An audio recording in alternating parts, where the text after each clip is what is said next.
Students, आप लोग सभी लॉकडाउन के समय में अपने 10th क्लास की परीक्षा को देकर और घर में बैठे होंगे, अपने मम्मी पापा अपने परिवारजनों के बीच लॉकडाउन का आनंद ही ले रहे होंगे। लेकिन फिर दिमाग में बीच बीच में बात आती होगी कि हमारी पढ़ाई ठप पड़ चुकी है। और आपके इसी समस्या को लेकर हम आपके सामने आज से उपस्थित हो रहे हैं YouTube चैनल पर 11th क्लास का केमिस्ट्री को लेकर। Chemistry some fundamental concepts of chemistry पहले आपको जानना चाहिए। आप लोग सब जैसे ही 11th क्लास में आ रहे होंगे, आपके सब सीनियर्स, आपके कुछ बड़े भाई लोग कहते होंगे कि भाई विज्ञान में रसायन विज्ञान या केमिस्ट्री बड़ा कठिन है। पर आप इस बात को कभी मत मानिएगा, ऐसी बिल्कुल बात नहीं है बेटा। दरअसल केमिस्ट्री क्या है? कंसेप्चुअल साइंस है। केमिस्ट्री एक कंसेप्ट का विषय वस्तु है, और कंसेप्ट यदि आपका प्रारंभ से केमिस्ट्री का हो जाएगा तो केमिस्ट्री आपके लिए सबसे आसान विषय हो सकता है। बेसिक कंसेप्ट्स आपके पास केमिस्ट्री का अवश्य होना चाहिए। और हम पहले आपके साथ केमिस्ट्री के इसी चैप्टर को लेकर उपस्थित हो रहे हैं। आप घर में बैठे बैठे केमिस्ट्री के सारी बातों को बहुत अच्छा से फॉलो कर सकते हैं, बशर्ते इस लेक्चर से ही आप लोग प्रारंभ से ही हमारे साथ जुड़े रहिए। लॉकडाउन तक आपके साथ मैं बराबर जुड़ा रहूंगा YouTube चैनल के माध्यम से। Some fundamental concepts of chemistry, यह आपके बुक का पहला टॉपिक होगा। केमिस्ट्री रसायन विज्ञान जिसको हिंदी में कहते हैं, यह दरअसल है क्या? ऐसा लिखने का मतलब ही स्पष्ट होता है कि यह विज्ञान की ही एक शाखा है। It is a branch of science. इसके अंतर्गत किसी भी वस्तु या पदार्थ की बनावट, उनकी संरचना, उनके अंदर होने वाले रासायनिक प्रतिक्रियाओं का विस्तार पूर्वक अध्ययन किया जाता है, और उन प्रतिक्रियाओं के फलस्वरूप वह प्रतिक्रियाएं होती कैसी हैं, उनकी क्रिया विधि क्या है, उसका मैकेनिज्म क्या होगा, ऐसी सारी बातों का अध्ययन भी हम लोगों को रसायन विज्ञान के तहत किया जाता है।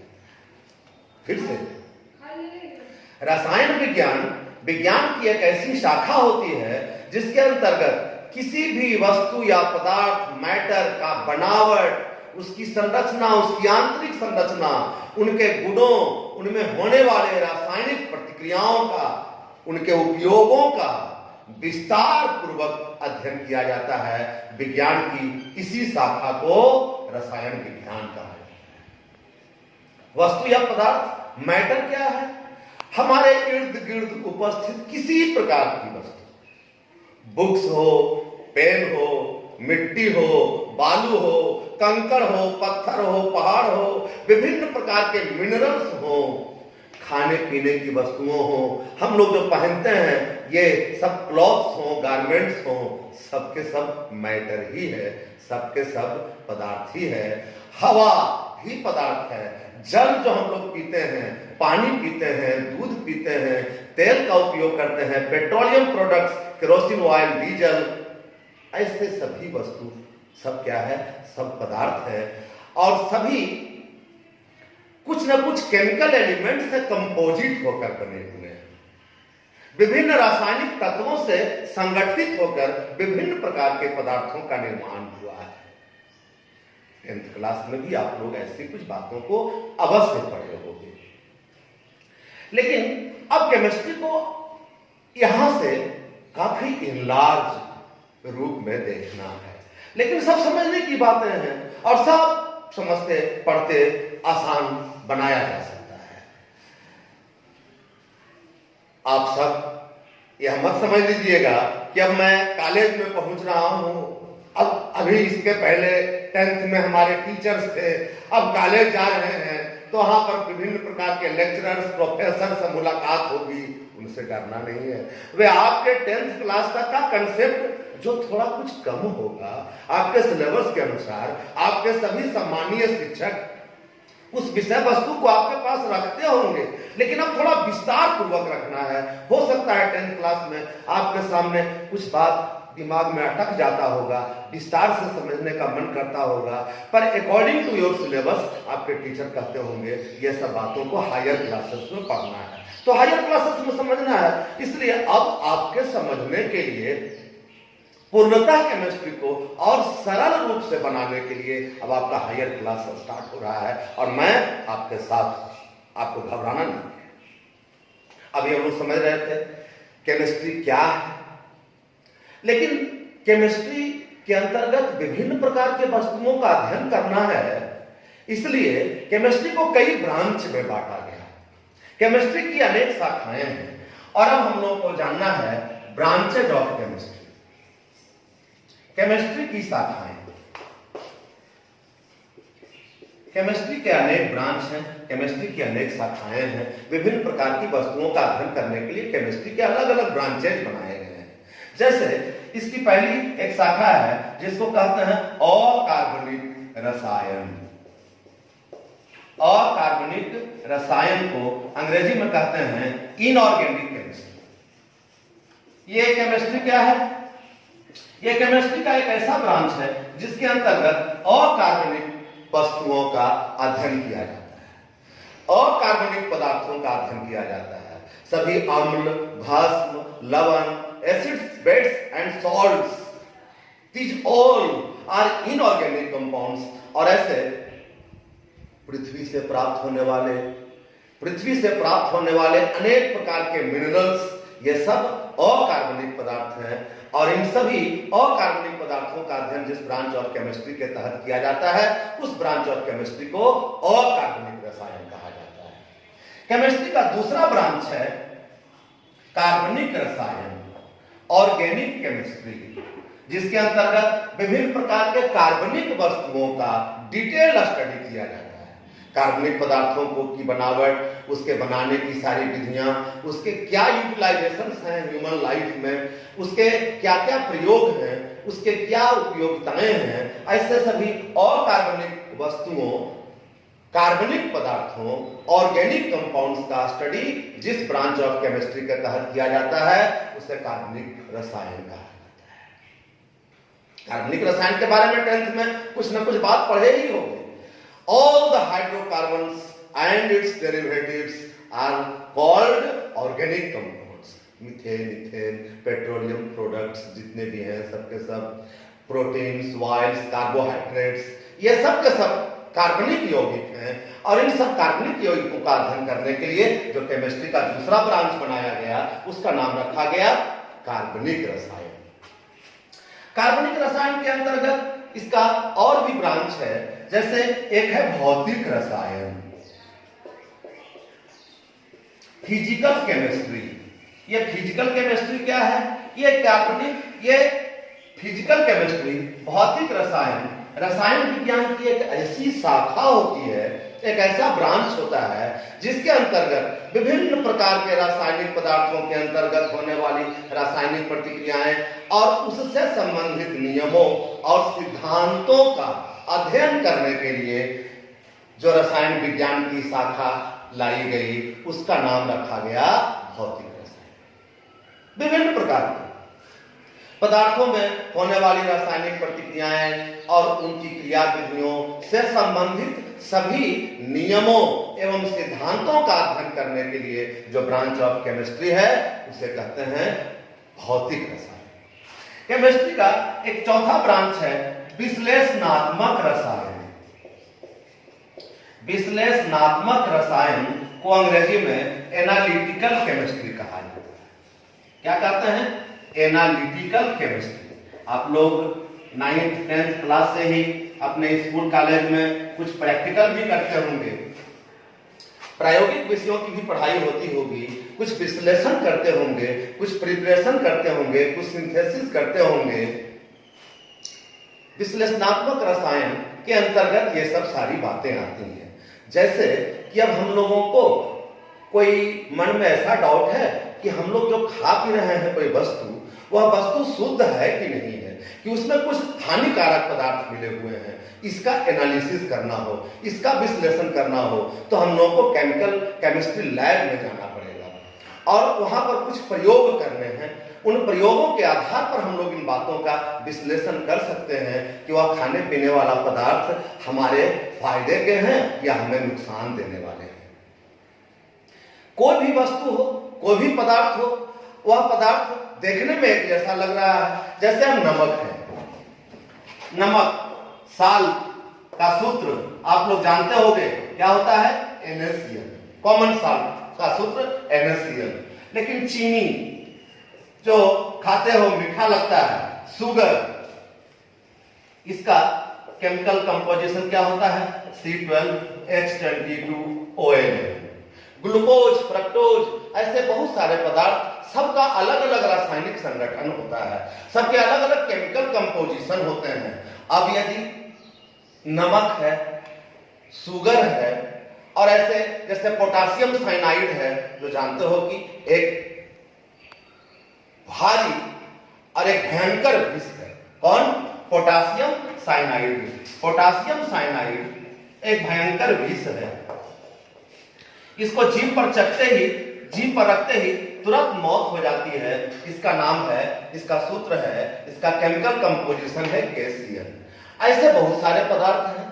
अब देखने में सब एक समान लगते हैं। जैसे नमक को पाउडर कर दो और पाउडर करके एक प्लेट में रख दो। चीनी देखने में उजला है, जैसा नमक है, उसको भी एकदम पाउडर करके खूब बारीक महीन पीस कर एक दूसरे प्लेट में रख दो और पोटेशियम साइनाइड को भी बारीक महीन पीस कर एक तीसरे प्लेट में रख दो। देखने में सब एक समान दिखाई पड़ता है। लेकिन अब सोचो, यदि आपको कहा जाए कि भैया 3 प्लेट है, एक प्लेट में नमक है, दूसरे प्लेट में चीनी है, तीसरे प्लेट में पोटासियम साइनाइड है, आप बता दो किस प्लेट में चीनी है, आपको ISC पास का डिग्री दे देंगे, तो क्या करोगे? क्या करोगे? चख के देखने लगोगे कि चख के देख बता देंगे कि चीनी क्या कौन है, तो अब ISC की डिग्री हमको बोर्ड दे देगा। लेकिन अब चखने के क्रम में कहीं पहले पोटासियम साइनाइड ही चखा गया, तुरंत मौत हो जाती है। विदिन ए सेकेंड आदमी का डेथ हो जाता है। यह ऐसा खतरनाक, ऐसा भयंकर पॉइजन है पोटेशियम साइनाइड। तो फिर क्या हम लोग चखने की कोशिश करेंगे? कभी नहीं। तो ऐसा भी हमको कहा जाएगा तो क्या करेंगे? तीनों प्लेट को ले जाएंगे, केमिस्ट्री लेबोरेटरी में जाएंगे और सबका टेस्ट करेंगे, सबका एनालिसिस करेंगे, विश्लेषण करेंगे। और विश्लेषण करेंगे, विश्लेषण करने के तरीका है।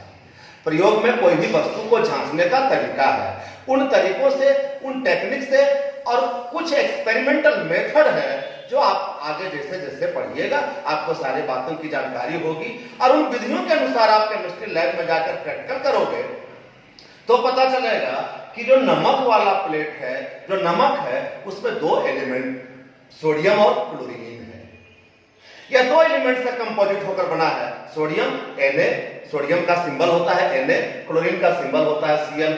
चीनी जो जिस प्लेट में होगा उसमें 3 एलिमेंट्स का प्रेजेंस का पता चल सकता है, कार्बन, हाइड्रोजन और ऑक्सीजन का। जबकि पोटेशियम साइनाइड, पोटेशियम और साइनाइड रेडिकल से मिलकर बना हुआ है। तो ऐसे सभी एक समान दिखने वाले रासायनिक पदार्थों का कंपोजिशन अलग अलग हो सकता है। यह पदार्थ का आंतरिक गुण है, यह पदार्थ का संरचनात्मक गुण है। और जो केमिस्ट्री की परिभाषा है, स्ट्रक्चरल साइंस है। केमिस्ट्री क्या है? It is a structural science. पदार्थ का आंतरिक संरचना की जानकारी देने वाला विज्ञान रसायन विज्ञान है। तो रसायन विज्ञान के अंतर्गत उसका जो एक ब्रांच है एनालिटिकल केमिस्ट्री, इसके अंतर्गत पदार्थों के केमिकल कंपोजिशन का एनालिसिस करते हैं। ये सभी एलिमेंट कौन कौन से एलिमेंट प्रेजेंट्स हैं, उसमें किस किस अमाउंट में उसका परसेंटेज अमाउंट क्या है। सो इस तरह से पदार्थों का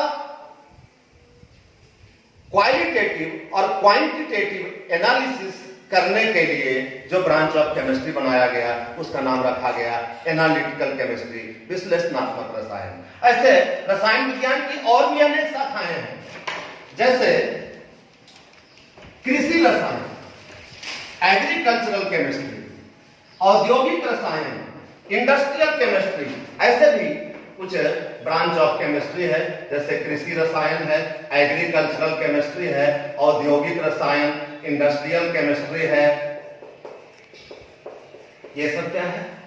कृषि रसायन जो एग्रीकल्चरल केमिस्ट्री है, इसके तहत कृषि कार्य में प्रयुक्त होने वाले जितने भी रासायनिक पदार्थ हैं, उन सारे पदार्थों का निर्माण इंडस्ट्री में किस प्रकार किया जाता है। जैसे खेतों की पैदावार बढ़ाना है, तो उसके लिए उसमें हम लोग कुछ फर्टिलाइजर्स, कुछ उर्वरक का इस्तेमाल करते हैं। ये उर्वरक क्या है, आप लोग टाइप 9 10 में थोड़ा थोड़ा पढ़े होंगे। कौन कौन ऐसे तत्व हैं जो खेतों की, जो जमीन की उर्वरकता को, उसके फर्टिलिटी को बढ़ाने में सहायक होते हैं? ये कौन कौन है? नाइट्रोजन है, फास्फोरस है, पोटेशियम है।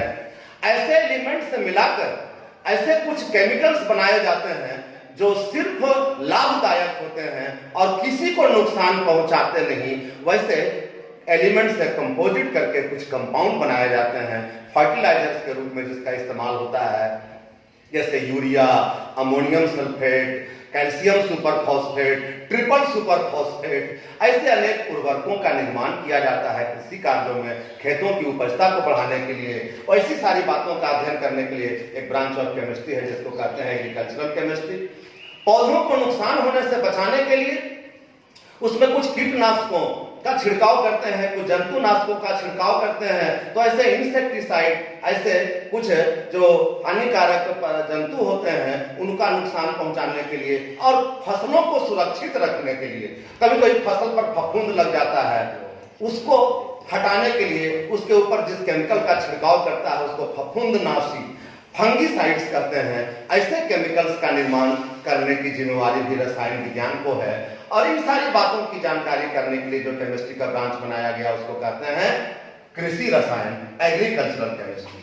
औद्योगिक रसायन, इंडस्ट्रियल केमिस्ट्री है, आपको खाने पीने की वस्तुओं को छोड़कर और अधिकांश वस्तुओं का जो जरूरत होता है उसके लिए आपको किस पर आधारित रहना है? इंडस्ट्री पर ही आधारित रहना है। हम लोग अपने वस्त्र पहनते हैं, हमको पेन चाहिए, हमको कागज चाहिए, हमको कॉपी चाहिए, किताब चाहिए, डिफरेंट टाइप ऑफ कलर्स चाहिए, डिफरेंट टाइप्स ऑफ गुड्स। जैसे अब जो उद्योग से बनाई जाने वाली वस्तुएं हैं, प्लास्टिक है, सीमेंट है, रबर है, कांच है, सीमेंट है, ऐसे जितने भी पदार्थ आपको जरूरत है आपके जीवन में, उसके लिए उन सबों का निर्माण जिन इंडस्ट्रीज में, जिन फैक्ट्रीज में किया जाता है, उन सबों के बनाने की विधियों का अध्ययन करने के लिए जिस ब्रांच ऑफ केमिस्ट्री का जरूरत होता है, जिस ब्रांच ऑफ केमिस्ट्री की आवश्यकता है, उस ब्रांच ऑफ केमिस्ट्री को औद्योगिक रसायन कहते हैं, इंडस्ट्रियल केमिस्ट्री कहते हैं। और ऐसे इस प्रकार से एक जैसे फार्मास्यूटिकल केमिस्ट्री है, औषधीय रसायन है। रसायन विज्ञान का एक और ब्रांच कौन है? औषधीय रसायन। अंग्रेजी में इसको कहते हैं फार्मास्यूटिकल केमिस्ट्री। ये केमिस्ट्री का ऐसा ब्रांच है जिसमें विभिन्न प्रकार के दवाओं के बनाने की विधियों का अध्ययन किया जाता है। मानव जीवन कभी किसी कारणवश बीमार पड़ जाए, शरीर अस्वस्थ हो जाए, और उनके रोग को ठीक करने के लिए जिन दवाओं की आवश्यकता होती है, उन दवाओं का निर्माण करने के लिए जो ब्रांच ऑफ केमिस्ट्री है उसका नाम क्या है? औषधीय रसायन, फार्मास्यूटिकल केमिस्ट्री। सो ऐसे केमिस्ट्री के अनेक ब्रांच हैं बेटे, और इसलिए केमिस्ट्री का मानव जीवन में व्यापक महत्व हो गया है, जिसके बारे में हम लोगों को भी थोड़ा इस चैप्टर के अंतर्गत इस बात को समझ लेना चाहिए कि मानव जीवन में केमिस्ट्री का क्या महत्व है। अभी तक कितनी बातों को समझते पढ़ते हुए भी आप लोगों को ऐसा लग रहा होगा कि मानव जीवन में इसका मतलब केमिस्ट्री का एक व्यापक महत्व है। Significance of chemistry in human life, मानव जीवन में रसायन विज्ञान का महत्व, सिग्निफिकेंस ऑफ केमिस्ट्री, रसायन विज्ञान का महत्व। मानव जीवन में केमिस्ट्री का रसायन विज्ञान का व्यापक महत्व है। जैसे भोजन की वस्तुओं का हमें हमेशा आवश्यकता होती रहती है और हम लोग खाते हैं, पीते हैं। कभी कभी आपके मन में सवाल उत्पन्न होता होगा कि अभी तक हम लोग सर पढ़ रहे हैं कि विश्व की जनसंख्या दिनानुदिन बढ़ती जा रही है। विश्व की जनसंख्या तो बढ़ती जा रही है, लेकिन जमीन बढ़ रहे हैं क्या? जो जमीन जहां पर कृषि का उत्पादन हो रहा था, उसमें भी बड़े बड़े buildings, schools, college, industries, factories खड़े किए जा रहे हैं। तो जिन खेतों में पैदा होता था, पैदावार होती थी, विभिन्न प्रकार के फसल लगाए जाते थे, वे जमीन कम पड़ते जा रहे हैं। Different type of industries, factories, सबका निर्माण हो रहा है, तो जमीन तो कम पड़ते जा रहे हैं, विश्व की जनसंख्या बढ़ती जा रही है, तो मनुष्य को भोजन करने की जो आवश्यकता है, इसकी आपूर्ति कहां से हो रही है, कैसे हो रही है? इसके लिए केमिस्ट्री का एक अहम रोल है लाइफ में। केमिस्ट्री ने क्या कर दिया? अनेक ऐसे फर्टिलाइजर का निर्माण कर दिया जिसके कारण कम खेत में अधिक उपज पैदा किया जा सकता है, पैदावार क्षमता को बढ़ाया जा सकता है। जैसे जिन खेतों में पहले दरमन पैदावार कम होता था, आज यदि उसमें विभिन्न प्रकार के फर्टिलाइजर्स का उपयोग किया जाए तो उसकी दर पैदावार क्षमता काफी बढ़ जाती है और कम खेत में अधिक अनाज का उत्पादन किया जा सकता है।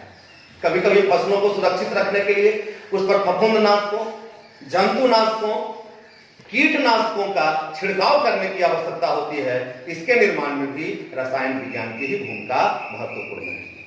विभिन्न प्रकार के जीवनोपयोगी वस्तुओं का निर्माण, उसका निर्माण इंडस्ट्री से होता है, फैक्ट्री से होता है। रेशम, कांच, वस्त्र, सीमेंट, चीनी, ऐसे मानव जीवन के लिए उपयोग में आने वाली विभिन्न प्रकार की वस्तुओं का निर्माण करने के लिए भी जिस इंडस्ट्री, फैक्ट्री में उन वस्तुओं का निर्माण करते हैं, उसमें केमिस्ट्री का ही अहम रोल है।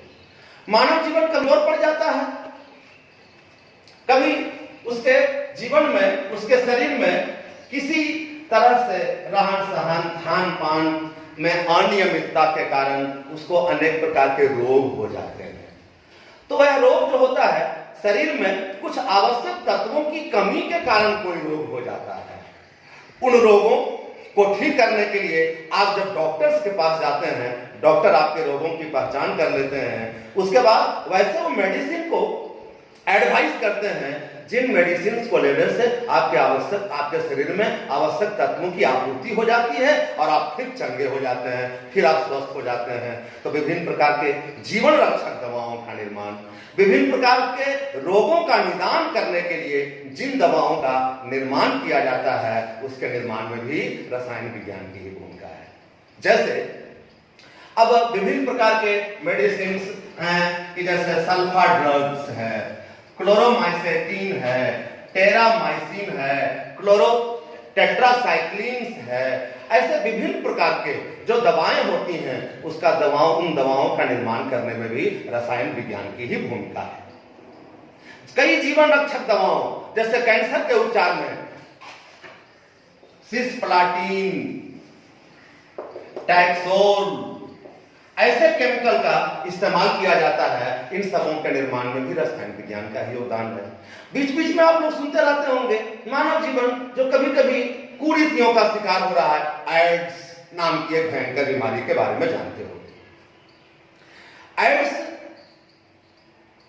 से की रोकथाम के लिए एक केमिकल का इस्तेमाल किया जाता है जिसको कहते हैं एजिडोथायमिडीन।